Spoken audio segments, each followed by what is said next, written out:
अपर्णा जोशी या कार्यक्रमामध्ये आपल्या सगळ्यांचं स्वागत। गणेशोत्सव अवघ्या 2 दिवसांवर आलेला आहे, त्यामुळे मंडळ आणि गणेश भक्तांची लगबग वाढलेली आहे।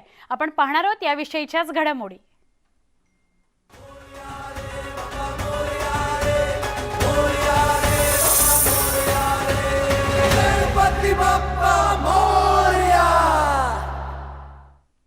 अभिनेत्री शिल्पा शेट्टी लालबागच्या राजाची भक्त आहे, त्यामुळे दरवर्षी शिल्पा शेट्टी तिच्या घरी लालबागच्या राजाची इको फ्रेंडली शाडूची सार्वजनिक गणेशोत्सव मंडळांची झालेली आहे।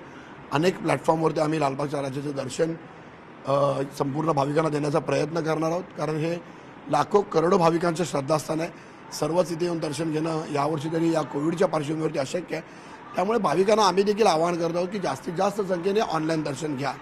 तर पोलिसांच्या परिपत्रकाच्या दुसरं परिपत्रक याच्या अनुषंगाने आलेलं नाही आहे, त्याच्यामुळे अनेक लोकांची संभ्रमावस्था देखील आहे।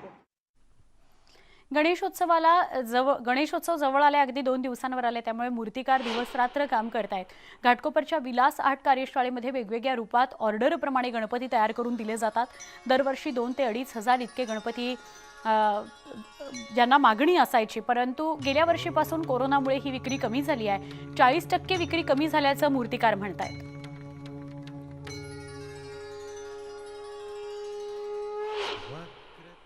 यावर्षी बऱ्यापैकी रिस्पॉन्स आला आहे। गेल्या वर्षीप्रमाणे यावर्षी कमी झालेला आहे रिस्पॉन्स। तरी स्टिल आपण यावेळी मातीच्या मूर्त्या किंवा पीओपीच्या मूर्त्या बऱ्यापैकी बनवल्या आल्या आहेत, पण लोकांची मागणी ही मातीच्या मूर्तींकडे जास्त आहे। बऱ्यापैकी लोक असं मागता आहेत की आम्हाला कृष्णाचीच पाहिजे किंवा सिद्धिविनायकाचीच मूर्ती पाहिजे, कारण लोकांनी गेल्या वर्षी ॲडजस्ट केलं पण यावर्षी कोणी ॲडजस्ट करत नाही, तर त्यामुळे त्यांना डिझाईन्स हव्या आहेत। तर त्याप्रमाणे आपण रेडी केलेल्या आहेत सगळ्या मूर्त्या, जसे की फेट्यावाल्या मूर्त्या आहेत किंवा धोतरवाल्या आहेत, तर ते आपण त्यांना तयार करून दिलेल्या आहेत। त्याप्रमाणे तर माझ्याकडे ऑलमोस्ट जवळजवळ 2200 ते 2,500 बुकिंग असते टोटल, पण यावेळी माझ्याकडे ऑलमोस्ट 1000च बुकिंग आहे, म्हणजे ऑलमोस्ट मला 60%चा लॉस आहे त्यामध्ये। पण गेल्या वर्षीपेक्षा या वर्षी बऱ्यापैकी रिस्पॉन्स आलेला आहे लोकांचा, म्हणजे गेल्या वर्षी मला 20% बिझनेस होता, तर यावर्षी 40% आहे। लग्न झाल्यानंतर माझे जे सासरे आहेत, ज्यांनी ही परंपरा चालवली आहे विलास आर्टची, ते खूप सुंदर डोळे काढतात आणि लग्न झाल्यानंतर त्यांनी हे काम माझ्यावर सोपवलेलं आहे। मी आणि माझे मिस्टर जे आहेत, आम्ही दोघे मिळून डोळे काढतो। महाराष्ट्राप्रमाणेच दिल्लीतही अनेक ठिकाणी गणेशोत्सव साजरा केला जातो। दिल्लीतल्या महाराष्ट्र सदनमध्ये दरवर्षी गणपतीची प्रतिष्ठापना केली जाते। यासाठी खास घाटकोपर इथल्या एक मूर्ती कार्यशाळेतून मूर्ती नेली जाते। यावर्षी देखील मूर्ती दिल्लीकडे रवाना झालेली आहे। यावेळी अधिकारी देखील उपस्थित होते। मागील 23 वर्षांपासून दरवर्षी उत्साहात महाराष्ट्र सदनात गणेशोत्सव साजरा केला जातो, पण यावर्षी साधेपणाने साजरा केला जाणार आहे, असं अधिकारी म्हणाले।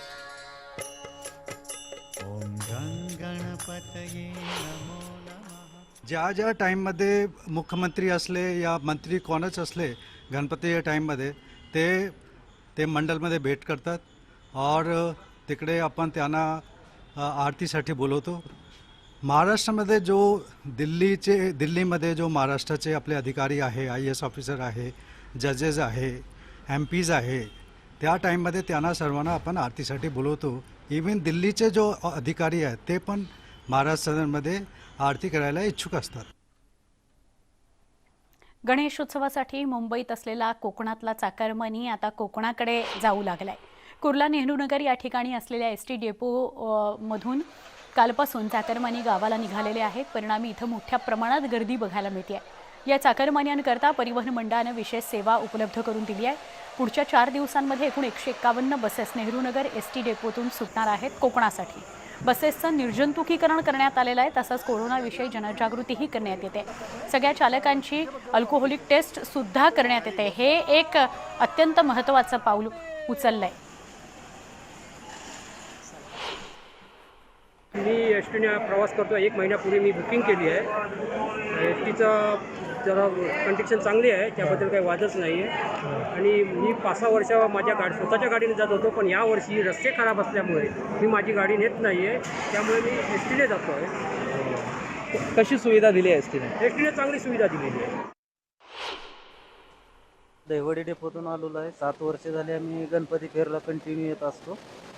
अनुभव चांगला येतो जरा गणपती फेरला बी, माणसं बी असतात चांगली, त्यांना सेवा बी चांगली देतो आम्ही। आता इथून आम्ही कुर्ल्यातून देवगडला चाललेलो आहे। मुंबई महानगरपालिकेकडून गणेशोत्सवाकरता तयारी सुरू आहे. समुद्र किनाऱ्यांवर तसंच छोट्या मोठ्या तलावांवर गणेश विसर्जन करण्याकरता जास्त गर्दी होते. यावर उपाय म्हणून पालिकेने 127 ठिकाणी कृत्रिम तलाव तयार करण्याचं काम सुरू केलं आहे. पुढच्या 4 दिवसांमध्ये हे तलाव पूर्ण होणार आहेत. त्यामुळे गणेश भक्तांना गणेश विसर्जन करण्याकरता पायपीट करावी लागणार आहे. कोरोनाच्या तिसऱ्या लाटेच्या पार्श्वभूमीवर संसर्ग रोखण्याकरता हे मोठं पाऊल उचललं जात आहे. मी आहे आता घाटकोपर पंतनगर या ठिकाणी. या आचार्य अत्रे मैदानामध्ये सुद्धा एक कृत्रिम तलाव करायला सुरुवात झालेली आहे. जवळपास 30 बाय 40 इतका मोठा हा कृत्रिम तलाव असणार आहे. कारण कोविडची सुद्धा महामारीची हे सुरू आहे आणि त्यामुळे लोकांना घराबाहेर पडण्यासुद्धा मजा होत आहे. परंतु उत्सवसुद्धा साजरे झाले पाहिजे, गणेशोत्सव झाला पाहिजे. त्या अनुषंगाने या ठिकाणी हा कृत्रिम तलाव तयार करण्याचं काम सुरू झालेलं आहे आणि येत्या 2 ते 3 दिवसामध्ये हा कृत्रिम तलाव पूर्ण होणार आहे. आणि याचा फायदा पंतनगर असेल, गारोडिया नगर असेल, या घाटकोपरमधील रहिवाशांना होणार आहे.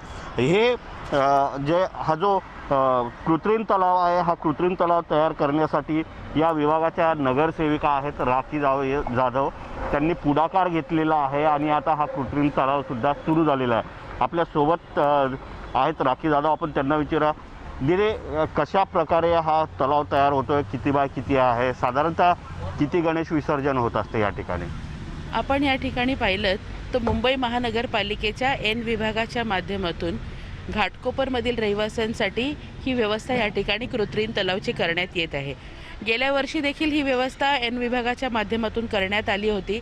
चांगल्या पद्धतीने विभागातील लोकांनी या कृत्रिम तलावाचा त्या ठिकाणी विसर्जनासाठी लाभ घेतलेला आहे. आपल्याला सर्वांना माहीत आहे की आता सध्या करोनाचा हा काळ आहे आणि तिसरी लाट देखील येऊ घातलेली आहे. तर अशा स्थितीमध्ये निर्बंध देखील प्रशासनाच्या वतीने येणारे पाळायचे आहेत. त्याचबरोबर सणही साजरा करायचा आहे. नागरिकांनी या ठिकाणी चांगल्या पद्धतीचं सहकार्य केलेलं आहे. प्रशासनाने ज्या पद्धतीने अपील केलेलं आहे की जास्ती लोकांनी यायचं नाही, तर त्या पद्धतीने प्रशासनाच्या त्या निर्बंध जे आहेत त्यांचं देखील त्या ठिकाणी नागरिक पालन करत आहेत. एकदम शिस्तबद्धपणे ह्या ठिकाणी गणेश विसर्जन होतोय. मला वाटते बाप्पांचं विसर्जन आगमनाच्या तयारीमध्ये आज सर्व मुंबईकर आहेत. त्याचबरोबर येणाऱ्या दिवसांमध्ये जसे जसे विसर्जन असणार त्या पद्धतीने या ठिकाणी प्रशासनाच्या वतीने केलेल्या कृत्रिम तलावाचा निश्चितपणे नागरिक त्या ठिकाणी उपभोग घेतील. व्हिडिओ जर्नलिस्ट मोंदुवेसा मनोज कुलकर्णी, न्यूज 18 मुंबई. गणेशोत्सवाकरता सिंधुदुर्ग जिल्ह्यात गणेश भक्त मोठ्या संख्येने दाखल होऊ लागलेत. कोकण रेल्वे प्रशासन सज्ज झालंय. या रेल्वे मार्गावर तब्बल 220 जादा गाड्या सोडण्यात आलेल्या आहेत. RT-PCR अट शिथिल केल्यानं आणि बरेच निर्बंध हटवल्यानं गेल्या वर्षीपेक्षा यावर्षी चाकरमान्यांचा कोकणाकडे जाण्याचा ओढा अधिक बघायला मिळतोय. याकरता सिंधुदुर्ग जिल्ह्यातील 5 रेल्वे स्थानकांमध्ये फक्त रॅपिड टेस्ट केली जाते. RT-PCR झाली आहे पण त्याचा रिपोर्ट नाही आला आहे, तो एक प्रॉब्लेम झालेला आहे. असं आहे RT-PCR. आता मग आम्हाला इतरमध्ये जावं लागेल. तुम्हाला आता अँटीजन करायला लागणार? आता अँटीजन करावीच लागेल. पालघरवरून पनवेलला आलो. पनवेलला आम्ही 2:15ची गाडी पकडली आणि अतिशय चांगला प्रवास झाला आणि 2 डोस माझे झालेले आहेत. तुम्हाला तर टेस्टची गरज नाही? हां मला टेस्टची गरज नाही. 2 डोस झालेले. किती जण आहात तुम्ही? आम्ही 2 जण आहोत, मिसेस आणि मी. आता इथे सुविधा कशी मिळते? गर्दी चांगली आहे. नाही चांगली आहे. सुविधा छानच आहे, खूप छान आहे. व्यवस्थित सगळं, म्हणजे काही कोण त्रास देत नाही आहेत, व्यवस्थित आहेत सगळं. 2 डोस झालेत का? नाही, मी RT-PCR वगैरे केलं होतं. RT-PCR टेस्ट करून आणला? हो. महसूलचे कर्मचारी आहेत, इकडे शिक्षक आहेत आणि हे इकडे आरोग्य पथक आहेत. काय तर 2 डोस घेऊन आलेले चाकरमानी किंवा RT-PCR टेस्ट केलेले असतील त्यांनी इथं दाखवायचं सर्टिफिकेट, नाव नोंद करायचं आणि निघून जायचं. ज्यांचं काहीच नाही आहे, एकही डोस घेतलेला नाही अशा व्यक्ती आणि 1 डोस घेतलेला व्यक्ती इकडून ह्या बाजूने जाणार आहेत. ज्यांच्याकडे काही नाही, 2 डोस घेत नाही किंवा RT-PCR टेस्ट नाही, त्यांची आम्ही रॅपिड टेस्ट करतो.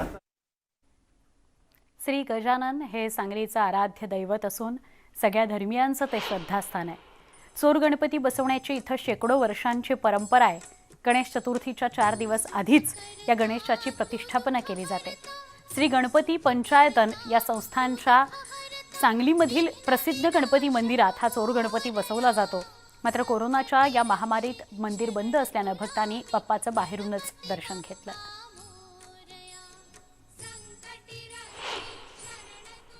भाद्रपद शुद्ध प्रतिपदेला गणपतीची स्थापना होती उत्सव मूर्तींची आणि भाद्रपद शुद्ध चतुर्थीला गावातले गणपती बसतात. त्यामुळं 4 दिवस आधी बसत असल्यामुळं ह्याला चोर गणपती असं नाव पडलेलं आहे. हे गणपती कागदी लगद्यापासून तयार केलेले आहेत. गणपती मंदिरची स्थापना बांधकाम वगैरे 200 वर्षाच्या ह्याच्यात झालेलं आहे आणि गणपती रिद्धिसिद्धीची स्थापना 1844 साली होऊन आता 177 वर्ष चालू आहे. आपण इथे एक छोटासा ब्रेक घेणार आहोत. ब्रेक नंतर अजून काही आपण गणेशोत्सवासंदर्भातल्या बातम्या बघूया. पहा फक्त न्यूज 18 लोकमत.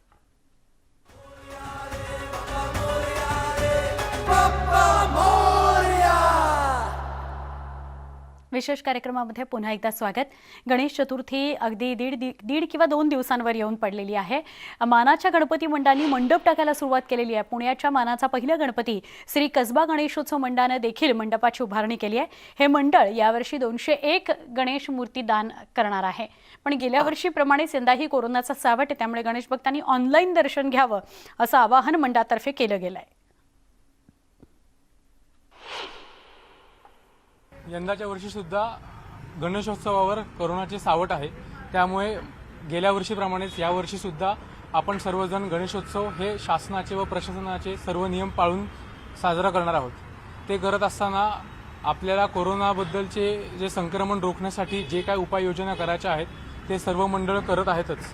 त्याचबरोबर यंदाच्या वर्षी जे मागचे नियम होते त्या नियमाप्रमाणेच उत्सव मंडप प्रत्येक मंडळाने उभारलेला आहे व जे काय सोशल डिस्टन्सिंग असेल, सॅनिटायझेशन असेल, त्या सर्व अटी शर्ती प्रत्येक मंडळ पाळणार आहे. त्याचप्रमाणे कसबा गणपतीचा उत्सव मंडप पण गेल्या वर्षीप्रमाणेच आहे.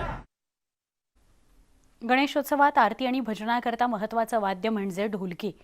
गणेशोत्सव जवळ आल्यावर विक्रेते शहरांमध्ये गल्लोगल्ली जाऊन ढोलकी विक्रीचा व्यवसाय करतात. सध्या पेणमध्ये डेरे दाखल झालेले ढोलकी विक्रेते उत्तर प्रदेशातून आलेले आहेत. साधारणपणे छोट्या मोठ्या ढोलक्या 100 रुपयांपासून 700 रुपयांपर्यंत विकल्या जातात. उत्तर प्रदेश इथून आलेल्या या विक्रेत्यांकडील ढोलकी निकृष्ट प्रतीची असल्याने ती जास्त टिकत नाही अशा प्रतिक्रिया उमटत आहेत.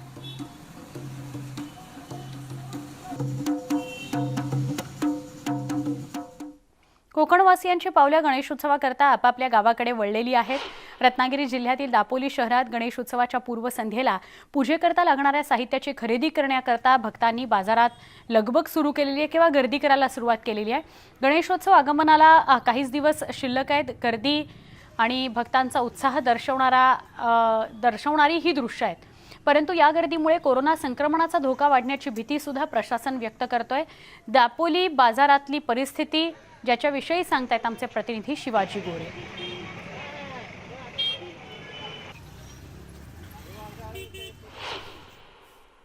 गणेश उत्सवाच्या पूर्वसंध्येलाच साहित्याच्या खरेदीसाठी अनेक भक्तांनी बाजारामध्ये गर्दी केलेली आहे. कोकणातला हा अतिशय महत्त्वाचा असणारा सण आहे आणि या सणासाठी अनेक चाकरमानी आपल्या गावी येऊन दाखल झालेत, बाजारामध्ये खरेदीसाठी उतरलेले आहेत. अशा प्रकारचं दृश्य रत्नागिरी जिल्ह्यातल्या अनेक शहरामध्ये आपण पाहतोय. हे सगळं जे दृश्य आहे ते मी आपल्याला दापोली शहरामधलं दाखवतोय. दापोली शहरामध्ये गणेश उत्सवाच्या पूर्वसंध्येलाच अशा प्रकारची खरेदी सुरू आहे. ही सगळी लगबग गणपती उत्सवापूर्वीची आहे. गणपती उत्सव यावर्षी मोठ्या प्रमाणात साजरा होणार आहे. काही नियम अटी घालून दिलेले आहेत. त्या नियम अटीचं पालन करून गणेश उत्सव साजरा करावा अशा प्रकारचं शासनाने सांगितलेलं आहे. परंतु त्रिसूत्रीचा अवलंब करणं गरजेचं आहे.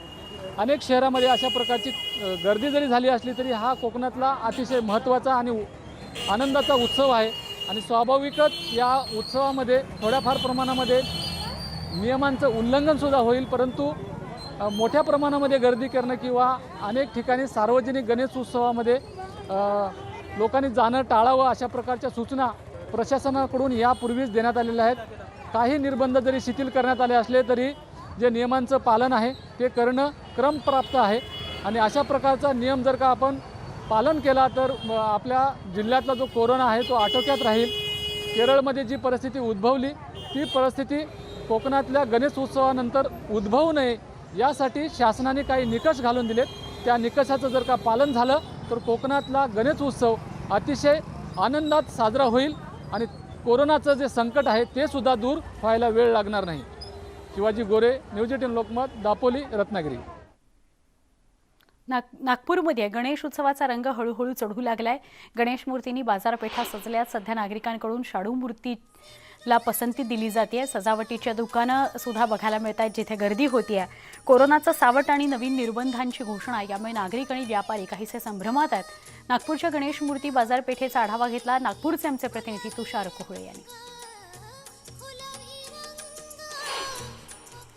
पालकमंत्री नितीन राऊत यांनी कालच जी घोषणा केली त्यानंतर एक संभ्रमाचं वातावरण नागपूरमध्ये पाहायला मिळतं.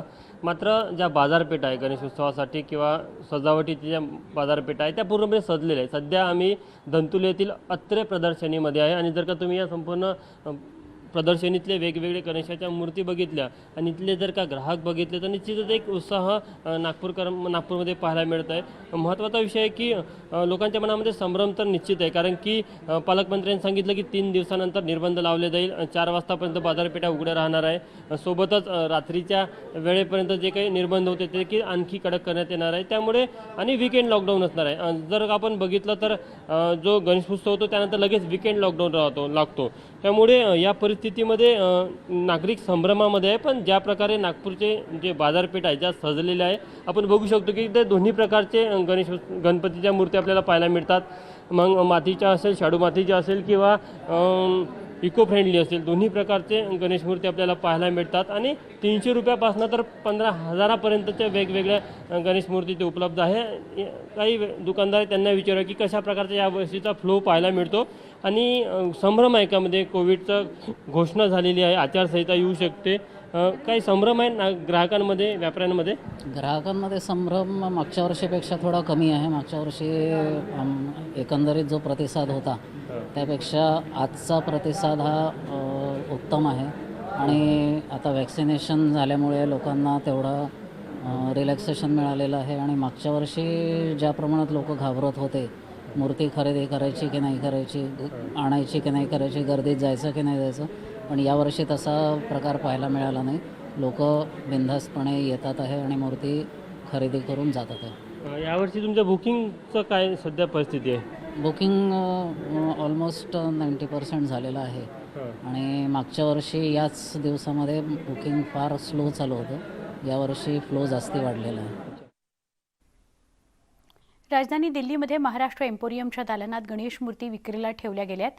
महाराष्ट्रातील मूर्तिकारांच्या कलेला प्रोत्साहन मिळवण्याकरता आणि त्यांच्या मूर्तींना बाजारपेठ उपलब्ध व्हावी या उद्देशानं दिल्ली स्थित महाराष्ट्र लघुउद्योग विकास महामंडळाच्या वतीनं गेल्या 29 वर्षांपासून प्रदर्शन भरवलं जातं.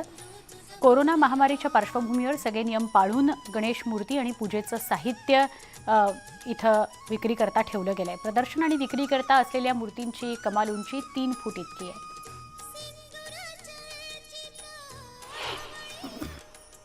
दरवर्षीप्रमाणे इथे छान मूर्ती आलेल्या आहेत आणि आकर्षण म्हणजे यावेळी फेटेवाले गणपती आले, अतिशय सुंदर, आकर्षित.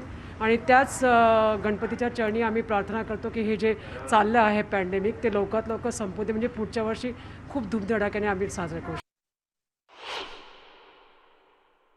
यावर्षी असे वैशिष्ट्य म्हणजे आम्ही ह्यावेळेला थोडं खडे फेटे वगैरे ओरिजिनल आम्ही तिकडनंच सजवून आणलेले आहेत मूर्त्या.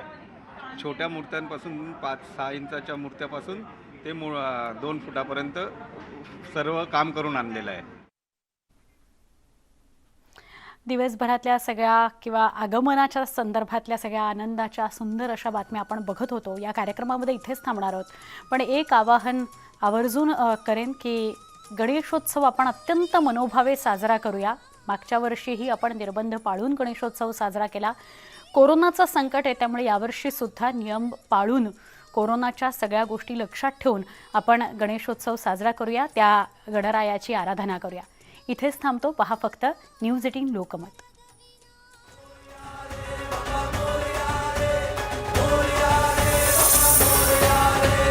गणपती बाप्पा